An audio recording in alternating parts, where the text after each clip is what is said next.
Hello everyone, সবাই কেমন আছো? আজকে তোমার জন্য তোমরা দেখতেই পাচ্ছ একটা গাড়ি নিয়ে এসেছি। গাড়িটা কিন্তু একদম ফ্রেশ কন্ডিশনে আছে। যারা একটা ভালো কন্ডিশনের একটা গাড়ি খুঁজছো তোমরা কিন্তু গাড়িটা দেখতে পারো।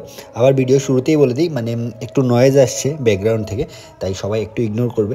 আর গাড়িটা দেখো, গাড়িটা কিন্তু একদম ফ্রেশ কন্ডিশনে আছে। আর ডিটেলসটা আমি গাড়ির বলবো, আর তোমরা ভেতরটাও দেখে নাও, আর বাইরে থেকে গাড়িটা কেমন লাগছে এটাও দেখে নাও। সবার প্রথম বলে দিই, গাড়িটা কিন্তু ভিএক্সআই টপ মডেল, ঠিক আছে? যাদেরই এমন একটা গাড়ি দরকার পার্সোনাল ইউজের জন্য, তোমরা কিন্তু গাড়িটা একবার দেখতে পারো। একদম ফ্রেশ কন্ডিশনে গাড়িটা আছে।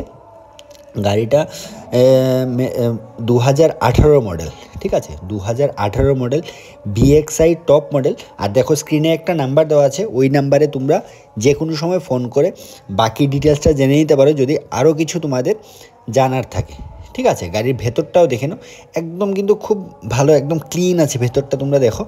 আর এখন আমি প্রাইসটা বলে দিই, আর প্রাইস বলার আগে আমি অ্যাড্রেসটা বলে দিই। অ্যাড্রেসটা হচ্ছে, এটা কিন্তু ধর্মনগর। যারা এই গাড়িটা নিতে চাইছো তোমরা ধর্মনগর থেকে গাড়িটা নিতে পারবে। আর বাকি বিস্তারিত আরও যদি কিছু জানার থাকে তোমরা স্ক্রিন নাম্বারে যে কোনো সময় জিজ্ঞেস করতে পারো। আর গাড়িটার প্রাইস চাইছেন যিনি ওনার, তিনি চাইছেন 3,60,000 টাকা, কিন্তু উনি প্রাইস চাইছেন গাড়িটার, ঠিক আছে? তাই তাড়াতাড়ি করে যাদের গাড়িটা পছন্দ হচ্ছে একটু তাড়াতাড়ি করে যোগাযোগ করো আর গাড়িটা বুক করে নাও।